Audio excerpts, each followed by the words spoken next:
Oi, amores, de novo, mais uma vez. Vamos agora pro 5. 5 não, módulo 6. Artigo de divulgação científica. Agora a gente vai escrever artigo. Bom, aí vocês têm que saber as estruturas, né? As características da estrutura desse tipo de texto. Divulgação científica divulgar coisas que a ciência tem descoberto. Então, não é difícil, é tranquilo também. E a gente vai ver um pouquinho a pouquinho. Vamos lá, eu tô na página 153, que é onde começa o módulo 6. Você vai já para 154 para a gente começar, tá bom? Então vamos lá? Beleza. Para começar, ter acesso a novas informações é instigante e motivador. O gênero que estudaremos permite que isso aconteça. Então vamos lá, vocês estão preparados para conhecer artigo de divulgação científica? O objetivo básico desse gênero é transmitir ao seu público uma linguagem acessível, evidências científicas constatadas por meio de análises, pesquisas e experimentos aprofundados sobre determinado ramo de estudo. A contribuição desses textos para a sociedade é muito valiosa, gente. Aprendemos as coisas, né? Tudo que a gente aprende hoje em ciências, às vezes em física, em várias áreas, né, da vida, foi porque houve pessoas em que foram lá e pesquisaram, e testaram e mostraram pra gente realidades que a gente não conhecia, tá bom? Depois vem assim, para relembrar. No estudo do gênero textual abordado nesse módulo, precisamos nos lembrar de algo essencial na tarefa para construir o texto: a adequação vocabular. Bom, a gente vai ter que escolher palavras levando em consideração a situação comunicativa como um todo, né? Se alguém escreve um texto direcionado a profissionais de medicina, uma escolha do léxico, né, vocabular, vai ser termos técnicos dessa área, tá? Se a gente fosse escrever um texto para os advogados, a gente teria que ter termos técnicos de direito, né, de advocacia e tal. Tudo bem? Tem que ser adequado o vocabulário de acordo com aquilo que a gente vai falar. Bom, as características estruturais. Embora não tenha forma rígida, o artigo de divulgação científica geralmente segue o padrão de textos expositivos, ou seja, apresenta introdução, desenvolvimento e conclusão. Vamos lá. O que é introduzir, né? Você dizer sobre o que você vai falar, tá? Vou falar disso, disso e disso. Depois, no desenvolver, você vai dar mais informações sobre aquilo que você estava dizendo e logo, no final, você vai concluir isso que você disse, tá? A introdução, aqui tem explicando com as palavras do livro, né? Vamos atentar aqui. A ideia principal é evidenciada na introdução. Esta é a parte em que a informação científica é apresentada ao leitor. Você apresenta aquilo que você vai falar, sobre o que você vai falar, o assunto que você vai falar. Vem cá, vocês estão se hidratando? Eu tô falando pra caramba, mas não é só porque eu tô falando pra caramba, não. Vocês também têm que beber muita água, faz parte do processo de se cuidar. Vamos lá, desenvolvimento. A ideia principal é destrinchada. Essa é a parte em que são apresentados os métodos de pesquisa, os exemplos, as comparações, as relações causa e efeito, os dados estatísticos, entre outros recursos para detalhar a informação-chave. Então, quer dizer, foi o que eu disse, você apresenta uma ideia e depois você detalha essa ideia, né? Fala coisas sobre ela. E conclusão, a ideia principal é retomada. Esta é a parte em que se pode perceber a importância do estudo feito em relação ao assunto, seus resultados e impactos na sociedade. Então, você introduziu, falou de alguma coisa e depois você veio fazer o desfecho, porque existiram pesquisas sobre o assunto, estudos feitos que levaram a gente a perceber que isso foi bom, contribuiu alguma coisa com a sociedade. Tudo bem? O suporte e o público-alvo. Público-alvo, desculpa. Em termos linguísticos, o artigo de divulgação científica é impessoal. ou seja, não revela marcas subjetivas do seu autor. Não tem subjetividade, gente. Você vai falar uma coisa séria, um assunto sério, você não pode dizer o que você pensa. Não é um artigo de opinião em que você expõe a sua opinião, entendeu? Vamos lá. A utilização de norma padrão da língua é característica marcante. Você tem que falar de um modo bem informal, né? De um modo.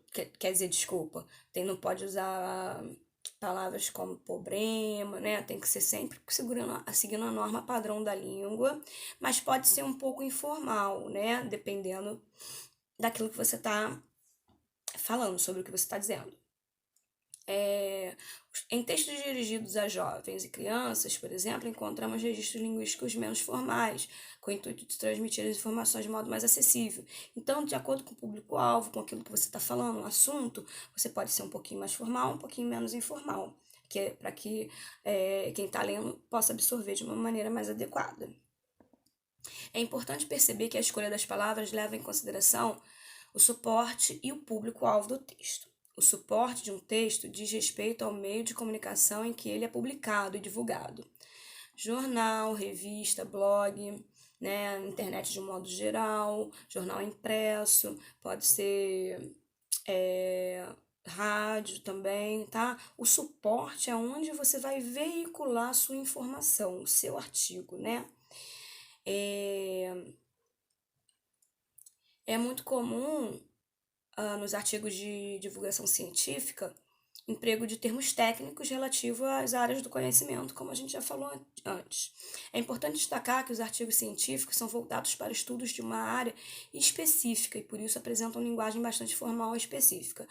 Se o texto for dirigido a biólogos, por exemplo, a escolha das palavras deve levar em consideração esse público, usando-se de vocábulos comuns à biologia. Tia já falou sobre isso aí. Esses artigos precisam ter uma adaptação quando intencionam a divulgação científica, pois precisam ser transformados para o entendimento do público em geral. Aí agora temos aqui um texto de um artigo de divulgação científica, que o título é Obesidade infantil pode dobrar os riscos de morte antes dos 55 anos, diz estudo. Bom, então vai vir, né, na introdução, vai vir mostrando sobre o que quer dizer o título. Também já diz muito, tá? Já ajuda muito a dizer sobre o que se trata. Depois vão vir o que foi descoberto, que tipo de pesquisa foi feita, e etc, etc. Para depois fechar ali, né? Retomando o ponto inicial e concluindo a ideia, tá? Não é um texto grande, então depois lá você tem, já na página 156, tá? Entre linhas. Os artigos de divulgação científica utilizam constantemente argumentos de autoridade, caracterizados pela reprodução, sempre entre aspas, de afirmações de especialistas no assunto abordado.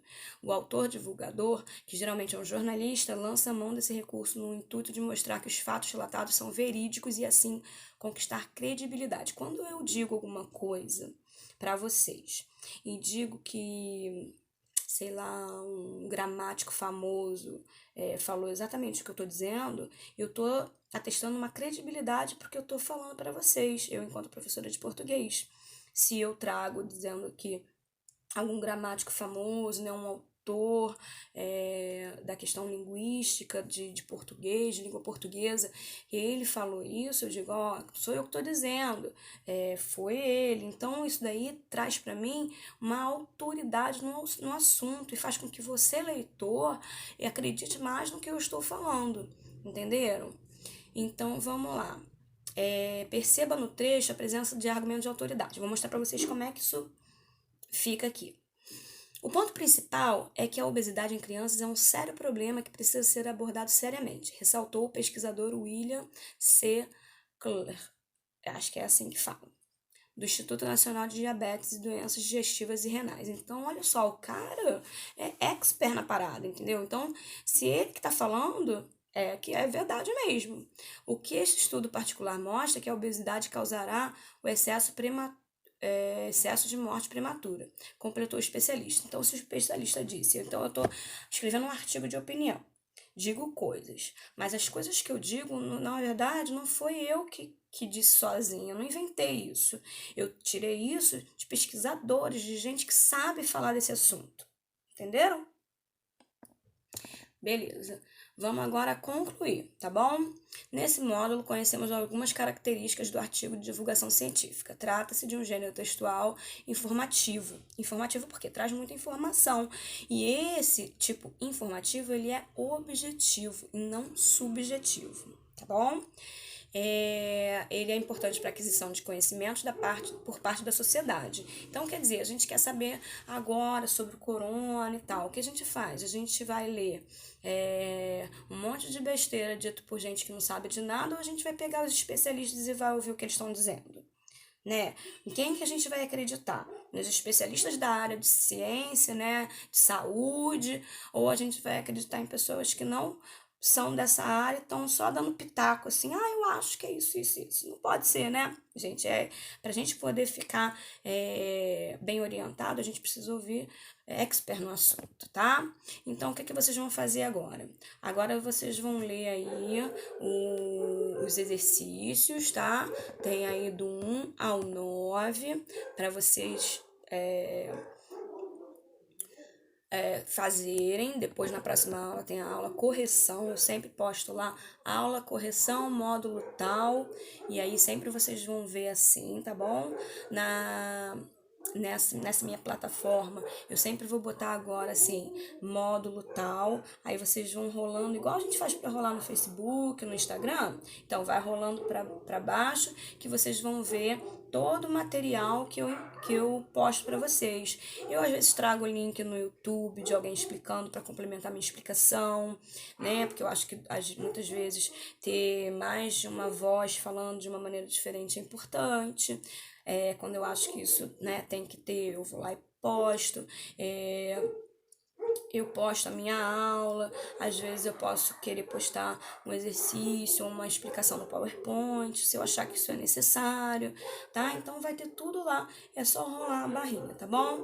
Bom, no Desenvolvendo Habilidades, eu tenho aqui um textinho que eu queria ler para vocês.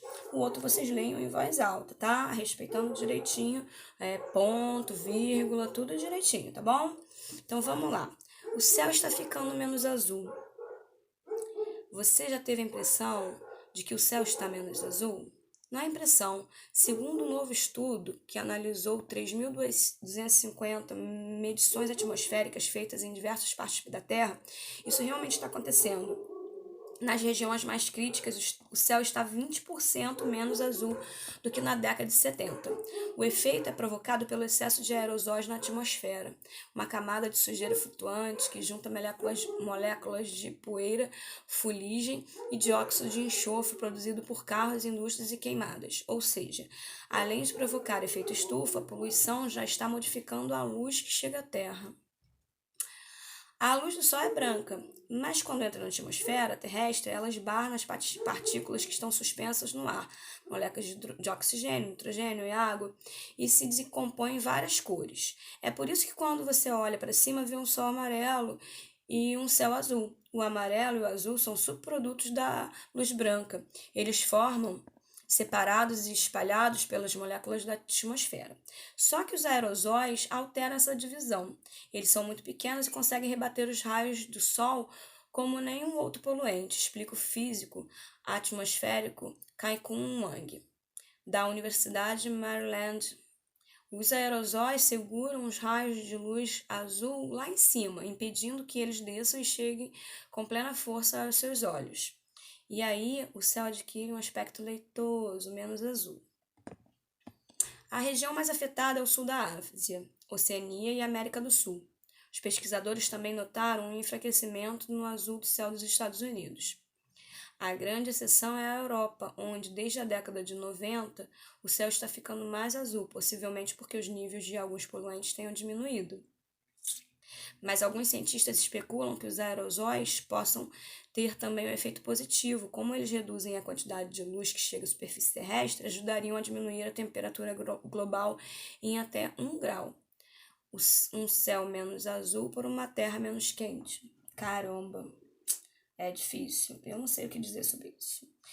Isso tá na revista Super Interessante. Eu queria aproveitar para falar de onde que foi retirado esse texto, tá? Tem aqui o www, né, que é o HTTPS, disponível nesse site, que foi acessado lá, ó, 5 de setembro de 2019, quando essa pessoa acessou, tá bom? Essa pessoa que postou esse texto, ela tem que botar isso aí, é uma informação importante, porque ele pode ter sido alterado em outra data, tá? Isso também tá aí na revista Super Interessante, que tá assim, super interessante, disponível no site tal, né? Porque quer dizer que ela tirou de lá. Isso é importante vocês saberem, sabe? Da onde é que vocês estão tirando os textos, da onde vocês veem esses textos, tá tudo bem? Então aí vocês vão fazer essas 4 questõezinhas aí e a gente se vê numa próxima. Eu tô morrendo de saudade de vocês. Tô com saudade da Gabi falar pra mim, professora, você tá tão bonita. Como eu sinto falta disso, tá? E de todos vocês que vêm, me dão abraços carinhosos, eu morro de saudade. Um beijo, um abraço em cada um de vocês. Beijão.